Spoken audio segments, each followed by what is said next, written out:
Olá pessoal, nós vamos estudar o Estatuto dos Servidores Públicos de Nilópolis, que faz parte do Rio de Janeiro. Bom, mais um estatuto que nós vamos estudar aqui numa série de vídeos, numa série de aulas no canal. Mais um estatuto bem extenso, então vai ter que ser por parte, beleza, pessoal? Mas também vai ter bastante conteúdo, bastante exercício para vocês estarem fixando o conteúdo. Bom, e se você chegou aqui pela primeira vez e ainda não se inscreveu no canal, não deixe de se inscrever, aproveita, ativa o sininho também para você estar recebendo notificações referentes à continuidade dessa playlist e também outros materiais que estão aqui no canal, beleza? Então, bora começar! Bom, pessoal, vamos finalizar finalmente essa série de vídeos sobre o Estatuto dos Servidores de Nilópolis. Vamos ver agora a respeito do adicional noturno. O serviço noturno prestado pelo servidor, ele terá um valor acrescido de mais 30%. Nesse caso, o serviço noturno é considerado das 22 horas até as 5 horas do dia seguinte, E cada hora conta como sendo 52 minutos e 30 segundos. Agora falando do auxílio doença. Caso o servidor fique 12 meses de licença para tratamento de saúde, ele terá direito a um mês de vencimento, que caracteriza o auxílio doença. E esse auxílio não pode sofrer qualquer desconto, ainda que para fins previdenciários. Agora falando do auxílio funeral. O auxílio funerário é concedido à família do servidor que tenha falecido e corresponde a um mês de remuneração desse servidor, incluindo as gratificações e vantagens do cargo desse servidor que faleceu. Esse pagamento é feito dentro de 48 horas a quem tenha custeado o funeral, mediante a apresentação da certidão de óbito. Agora falando do auxílio natalidade. O auxílio natalidade é concedido à servidora, por conta do nascimento do seu filho ou da sua filha. O valor será equivalente ao menor vencimento do serviço público municipal, inclusive no caso de natimorto. Em caso de nascimento de gêmeos, na hipótese de parto múltiplo, será acrescido 50% para cada filho. O auxílio é pago ao cônjuge ou companheiro que seja servidor, ainda que a sua esposa não seja servidora. O prazo para o pagamento do auxílio natalidade é de 30 dias após o requerimento. Agora vamos falar do exercício de encargos especiais. Será fornecido auxílio de encargos especiais no valor de até 50% a quem atuar como chefe de gabinete do prefeito ou ainda subsecretário, procurador, presidente, superintendente, diretor, por exemplo, para essas funções. Agora falando de gratificação pelo exercício do cargo em regimes de tempo integral e dedicação exclusiva. Será concedida ao servidor essa gratificação por ele atuar somente nesse município, ou seja, para esse servidor que se dedique exclusivamente e em tempo integral a essa função, único exclusivamente a essa função. Então ele recebe essa gratificação de dedicação exclusiva. Vamos à nossa primeira questão desse vídeo, que diz o seguinte: no que diz respeito às vantagens pecuniárias concedidas aos servidores de Nilópolis, marque a opção correta. Bom, vocês já sabem, que eu sugiro que vocês pausem o vídeo e analisem com calma. Eu vou então analisar cada alternativa. Letra A. É considerado serviço noturno aquele prestado em horário compreendido entre 22 horas de um dia e as 6 horas do dia seguinte? Bom, o período noturno ele é considerado entre 22 horas e 5 horas e não 6 horas do dia seguinte. Por isso que a letra A está errada. Letra B. O auxílio natalidade é devido à servidora por motivo de nascimento de filho em quantia equivalente ao menor vencimento do serviço público municipal, inclusive no caso de natimorto. Bom, a letra B está correta, de fato, é concedido auxílio natalidade à servidora por conta do nascimento do seu filho ou da sua filha, incluindo o caso de natimorto, tá? Por isso a letra B é o nosso gabarito. Mas vamos continuar analisando o erro das demais alternativas. Letra C. O auxílio doença não sofrerá descontos de qualquer espécie, exceto para fins de previdência e assistência. Bom, de fato, o auxílio doença ele não sofrerá descontos de qualquer espécie, inclusive para fins previdenciários e assistenciais, tá? Por isso que a letra C está errada. Letra D. A família do servidor ou inativo falecido será concedido auxílio funeral no valor correspondente a um mês de remuneração ou provento, excluindo-se as gratificações e vantagens do cargo, do servidor que faleceu. Bom, pessoal, inclui sim as gratificações e vantagens do cargo, por isso que a letra D está errada. Agora nós vamos estudar os casos em que as gratificações elas são mantidas mesmo quando o servidor ele se afasta das suas funções, tá? Então, quando é que isso acontece? Para tratamento de saúde, por motivo de doença em pessoa da família, licença gestante e adotante, bem como para aleitamento, licença paternidade, para serviço militar, licença especial, licença para desempenho de mandato eletivo, para aperfeiçoamento profissional e por motivo de acidente em serviço. Então, nesses casos, o afastamento do servidor não implica na perda, das gratificações, elas são mantidas. Agora vamos falar sobre acumulação. A regra é que não se pode acumular cargo público, tá? Quando ambos são remunerados, mas existem exceções, caso haja compatibilidade de horário, que são a de 2 cargos de professor, a de um cargo de professor com outro que seja técnico ou científico, a de um cargo de professor com o cargo de juiz ou com o cargo de um membro do Ministério Público, a de 2 cargos ou empregos privativos de profissionais de saúde com profissões regulamentadas. Vamos para a questão 17, que diz o seguinte: é permitida a acumulação remunerada de cargos públicos em alguns casos, caso haja compatibilidade de horários, para os seguintes cargos, exceto: letra A de 2 cargos ou empregos privativos de profissionais de saúde com profissões regulamentadas, a de um cargo de professor com outro técnico ou científico, a de 2 cargos de inspetor ou a de um cargo de professor com de juiz ou com cargo do membro de Ministério Público. Não é de 2 cargos de inspetor, e sim de 2 cargos de professor. Por isso que a letra C está errada, É a exceção e é a nossa resposta.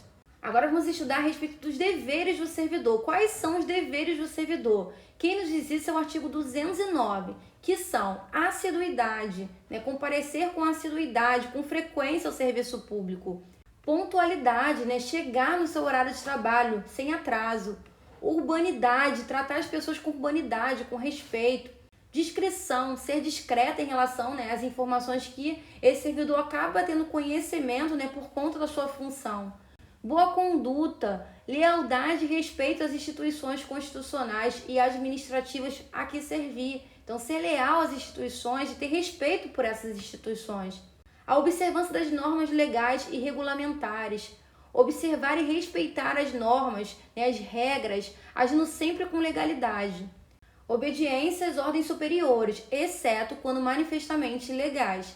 Então, obedecer às ordens dos superiores, exceto se essa ordem ela for ilegal. Aí, nesse caso, não tem que obedecer e sim denunciar.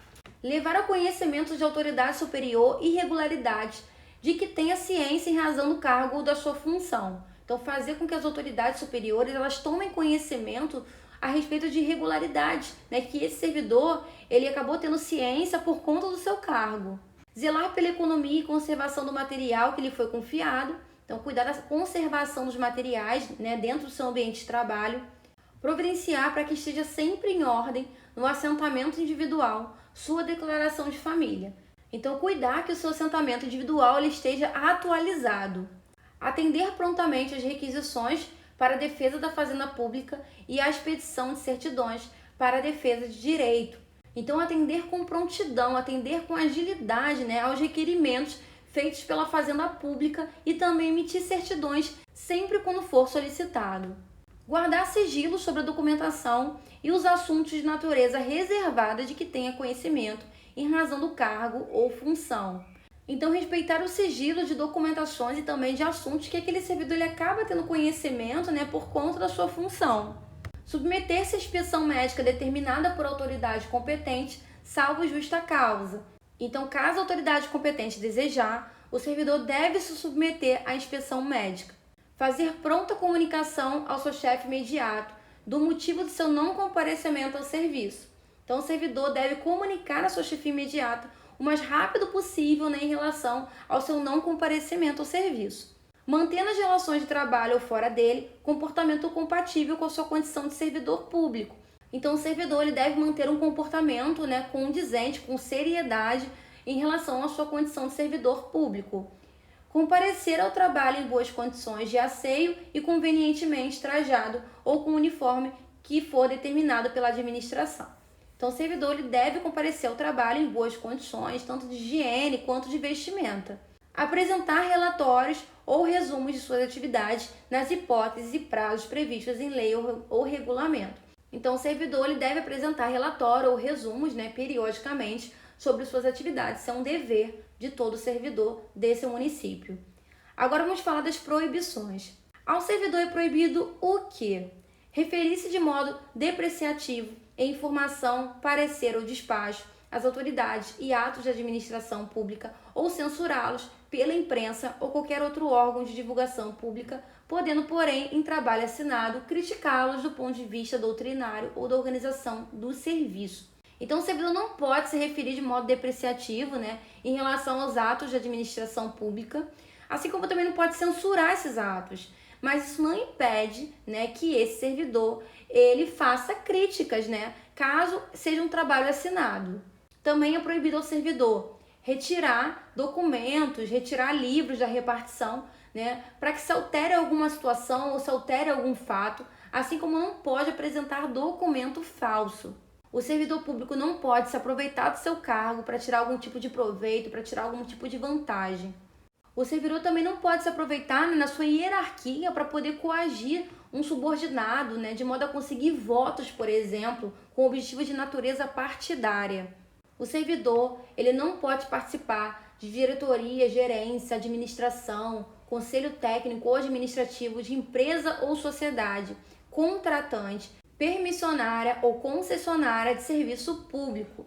Também fornecedora de equipamento ou material de qualquer natureza ou espécie a qualquer órgão municipal e de consultoria técnica que execute projetos e estudos, inclusive de viabilidade, para órgãos públicos. Então, o servidor ele não pode ser diretor, não pode ser gerente, nem ocupar algum tipo de cargo mais elevado de uma empresa que vai prestar algum tipo de serviço à administração pública desse município. Porque dessa forma vai abrir precedente, para que se favoreça, pode abrir precedente para que se favoreça algum tipo de vantagem em relação à sua empresa. Ou seja, precedente para atos de corrupção. Por isso que essas práticas elas são proibidas. É proibido ao servidor praticar a usura em qualquer de suas formas. A usura, pessoal, é quando o servidor ele cobra juros ou fornece descontos para alguém, por conta de algum tipo de serviço prestado, por exemplo. Essa prática ela é proibida. Também é proibido que o servidor atue como procurador, ou seja, intermediário de alguém em alguma situação que venha acontecer nos órgãos municipais, exceto em caso de percepção de vencimento, de remuneração, provento ou vantagem de parente consanguíneo ou afim até o 2º grau civil. Também é proibido qualquer tipo de corrupção, de receber propina, presente, vantagens em razão do seu cargo. Tudo isso é proibido. É proibido que o servidor revele uma informação sigilosa que ele tenha conhecimento em razão do seu cargo.